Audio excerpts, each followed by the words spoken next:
দর্শক দেখছেন শিক্ষক পুলিশ মুখোমুখি অবস্থান, দেখছেন যে পুলিশ কিন্তু যারা জাতীয়করণের দাবিতে শিক্ষকরা কিন্তু প্রেস ক্লাব থেকে সচিবালয়ের উদ্দেশ্যে রওনা দিনই প্রেস ক্লাবের সামনে থেকে পুলিশ কিন্তু তাদেরকে একবার বাধা দেয়। সেই বাধা দেওয়ার পরবর্তী সময় কিন্তু তারা সেই ব্যারিকেড ভেঙে কিন্তু চলে আসেন এবং পরবর্তীতে সময় কিন্তু তারা সচিবালয়ের সামনে চলে আসেন এবং পুলিশ কিন্তু তখন তৎক্ষণাৎ যে তাদের যে সরঞ্জাম আছে সেই সরঞ্জাম নিয়ে কিন্তু সেখানে বাধা সৃষ্টি করে। প্রথম পর্যায়ে কিন্তু তাদেরকে বাধা দিয়েছিল, জাতীয় প্রেস ক্লাবের সামনে বাধা দিয়েছিল এবং তারা কিন্তু সেই বাধাকে উপেক্ষা করে জাতীয় প্রেস ক্লাবের সামনে সেই বাধা পেরিয়ে কিন্তু তারা চলে এসেছেন সচিবালয়ের সামনের রাস্তাটাতে কিন্তু তারা অবস্থান নিয়েছেন। দেখছেন এই মুহূর্তে যে পুলিশ রয়েছেন, পুলিশ কিন্তু এখানে অবস্থান নিয়েছেন এবং তার উপর যে ব্যারিকেড দিচ্ছেন সেই ব্যারিকেডে কিন্তু সচিবালয়ের সামনে কিন্তু দেখছেন যে শিক্ষকরা অবস্থান নিয়েছেন।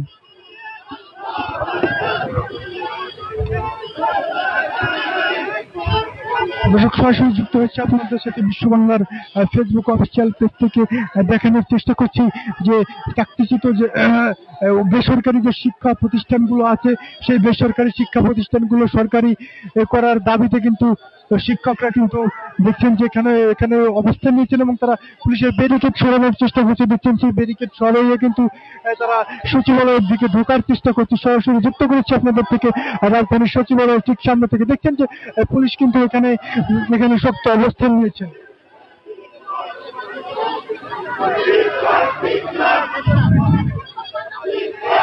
দেখছেন যে তারা কিন্তু সেই গেটের যে পুলিশ যে ব্যারিকেড দিয়েছে সেই ব্যারিকেড সরানোর চেষ্টা করছে। শিক্ষকরা কিন্তু ঠিক পুলিশ তার বিপরীত পাশ থেকে কিন্তু শক্তভাবে ব্যারিকেড ধরে রয়েছেন যাতে তারা ব্যারিকেড না সরিয়ে যাতে যেতে পারে। দর্শক আমরা একজন শিক্ষকের সাথে কথা বলবো, আসলেই তারা কি চান, তাদের কি দাবি সেই ব্যাপারে।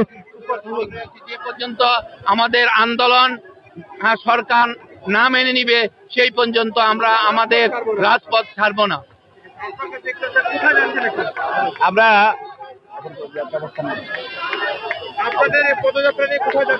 আমরা এখন ভবনে শিক্ষা ভবনে যাবো। শিক্ষা ভবন থেকে আমাদের কর্মসূচি হচ্ছে মন্ত্রণালয় যমুনা সেতু এবং মন্ত্রণালয়ের মাধ্যমে কাছে গিয়ে আমাদের যে দাবি দাবা আমরা আদায় করতে চেষ্টা করব। আমাদের দাবি না আদায় করা পর্যন্ত আমরা রাজপথ ছাড়বো না। এখন কি করবেন? আমরা আমাদের ব্যারিকেড যদি সরকার পুলিশ দিয়ে থাকে তাদেরকে মান্য করে আমরা চলতে হবে। তারা যদি আমাদেরকে বুঝিয়ে দেয় আমরা আবার পরবর্তীতে আমাদের কর্মসূচি থাকবে, আমাদের কর্মসূচি বন্ধ হবে না। দীর্ঘদিন রাজপথী শিক্ষকরা কিন্তু তার দাবি নিয়ে কিন্তু দাবি পূরণ না হয়ে আসছে কিন্তু তারা ক্ষিপ্ত সচিবালয় ঘেরাও করার উদ্দেশ্যে রওনা দিয়েছেন। তারা বলছেন দাবি না মানা হলে কিন্তু তারা সচিবালয় ঘেরাও সহ নানা কঠিন কর্মসূচি দিবেন। তারা দেখছেন এখানে পুলিশের সতর্ক অবস্থান রয়েছেন।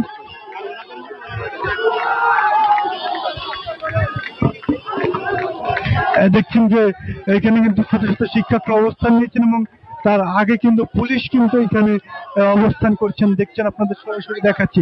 দেখছি একজন শিক্ষকের সাথে কথা বলতে। আমরা চাই বাংলাদেশের বর্তমান যিনি আমাদের শিক্ষা উপদেষ্টা আছেন, আমাদের মাননীয় উপদেষ্টা মহোদয় অবশ্যই আমাদের এই দাবিগুলো জানেন। আমরা চাই অতি সত্বর আমাদের এই জাতীয়করণ করে আমাদেরকে সবাইকে আমাদের শিক্ষা ব্যবস্থায় ফিরে যেতে চাই। আমরা চাই আমাদের কচিকাচার মুখগুলো সামনে থাকতে। আমরা কখনোই রাজপথে থাকতে চাই না। আমরা শিক্ষক জাতি করার কারিগর, আর শিক্ষা জাতির মেরুদণ্ড হয়ে থাকে শিক্ষক জাতির মেরুদণ্ড। আমরা বেসরকারি শিক্ষক, আমরা এমপিভুক্ত শিক্ষক, আমরা মাধ্যমিক, কারিগরি এবং কারিগরি কলেজ, স্কুল সব প্রতিষ্ঠানের এমপিভুক্ত শিক্ষকবৃন্দ আমরা এই আন্দোলনের সাথে আছি। আমাদের আন্দোলন হলো একটাই, যে সরকারি শিক্ষকরা যেরকম সুবিধা পায় আমরা যারা বেসরকারি শিক্ষক আছি আমরা যেন ঠিক একই সুবিধা পাই। কারণ বাংলাদেশের শিক্ষা ব্যবস্থায় 85% নিয়ন্ত্রণ করে বেসরকারি শিক্ষা প্রতিষ্ঠান। সেই বেসরকারি প্রতিষ্ঠান যদি শিক্ষকদের সঠিক মূল্যায়ন না হয় তাহলে শিক্ষার ব্যবস্থা আমাদের বাংলাদেশে উন্নয়ন হবে না। তাই আমি চাই সরকারি শিক্ষক যেরকম বেতন পায়, যেরকম ভাতা পায়, ঠিক একইভাবে যেন আমরা শিক্ষক বেতন ভাতা, এবং আপনারা সবাই জানেন আমাদের শিক্ষকদের বাড়ি ভাড়া মাত্র 1000 টাকা, আমাদের চিকিৎসা ভাতা মাত্র 500 টাকা। এটা তো কোনোভাবেই হতে পারে না। যেখানে সরকারি শিক্ষকরা 45%, 40%, 50% বাড়ি ভাড়া পায়, সেখানে আমরা মাত্র 1000 টাকা বাড়ি ভাড়া পাই। এটা কোনোভাবে মেনে নেওয়া যায় না। এবং আমাদের একটা বিষয় আপনারা জানেন, আমাদের যে উৎসব ভাতা মাত্র 4 ভাগের 1 ভাগ, হ্যাঁ 25% বাড়ি উৎসব ভাতা দেওয়া হয়, এটাও তো মেনে নেওয়া যায় না।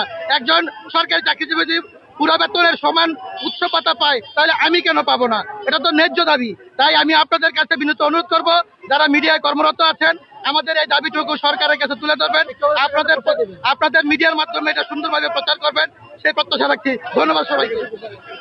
দর্শক, দেখলেন যে আমরা একজন শিক্ষকের সাথে কথা বলছিলাম। আসলে তারা ওদের দাবি নিয়ে রাজধানীতে এসেছেন এবং অবস্থান করছেন দীর্ঘদিন জাতীয় প্রেস ক্লাব, এবং আজ তারা সচিবালয় ঘেরালের উদ্দেশ্যে রওনা দিয়েছেন। কি কারণে, কি দাবি সমূহ নিয়ে, সেটা জানার চেষ্টা করছিলাম আমরা। এখন আমরা আরেকজন দেখছেন যে সামনে কিন্তু পুলিশের লম্বা ব্যারিকেড রয়েছে। পুলিশের প্রশাসনের যে বাহিনী রয়েছেন তারা কিন্তু দেখছেন যে এখানে দীর্ঘ লম্বা ব্যারিকেড দিয়েছেন, এবং এই ব্যারিকেডের বিপরীত পাশে কিন্তু শিক্ষকরা অবস্থান করেছেন, যে পুলিশ সতর্ক অবস্থানে রয়েছেন যাতে তারা এই ব্যারিকেড ভেঙে কিছুতেই সচিবালয়ের দিকে ঢুকতে না পারে, সচিবালয়ে যেতে না পারে, এমনটি কিন্তু দেখছি আমরা।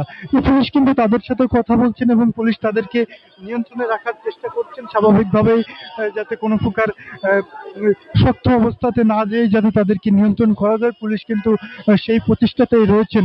দর্শক, সরাসরি দেখানোর চেষ্টা করছি বিশ্ব বাংলার ফেসবুক পেজ থেকে। আপনাদের সাথে যুক্ত আছে রাজধানীর সচিবালয় এলাকা থেকে। বিভিন্ন শিক্ষা প্রতিষ্ঠানের শিক্ষক সমাজ এখানে দেওয়া হয়, যা দিয়ে আমাদের হিসাব টাকা আসে, যার কারণে আমরা সরকারের কাছে, কর্তৃপক্ষের কাছে উদারত আহ্বান জানাই, আমাদেরকে শতভাগ উৎসব ভাতা প্রদান করুন এবং আমাদের সচ্ছলভাবে, আনন্দভাবে সবাই যেমন উদযাপন করে আমরাও যেন সেটা করতে পারি। আর আমি সর্বপরিশেষে বলবো, আমার এই দূরদূরান্তে চাকরি করার কারণে আমার বাবা, দাদা মারা গেছে, দাদি মারা গেছে, আমার মামা মারা গেছে, আমার নানি, নানা, চাচি মারা গেছে, আমি কারোর জানাজায় যেতে পারি না।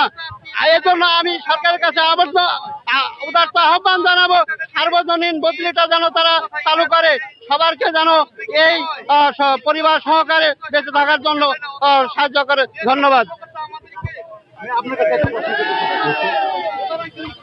দেখছেন যে এখানে যে শিক্ষকরা এসেছেন তারা দাবি করছেন যে তাদের ওনারা আমাদেরকে দেয় মাত্র 1000 টাকা বাড়ি ভাড়া, এই ধরনের সরকারি মুক্ত করা হয় এবং তাদের যে বাড়ি ভাড়া সহ নানান ভাতা প্রদান করা হয়, সেই ভাতা যেন 100% করা হয়, সেই দাবি নিয়ে কিন্তু এখানে শিক্ষকরা জড়ো হয়েছেন রাজধানীর সচিবালয় এলাকায়।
দেখছেন যে পুলিশ সতর্ক অবস্থানে এখানে অবস্থান করছেন এবং বিপরীত পাশে শিক্ষকরা অবস্থান করছেন। তারা কিন্তু সচিবালয়ের উদ্দেশ্যে রওনা দিয়েছিলেন, রওনা দেওয়ার মাঝে কিন্তু তাদেরকে পথে পুলিশ ব্যারিকেড দিয়ে আটকে দিয়েছে। আপনাদেরকে সরাসরি দেখানোর চেষ্টা করছি।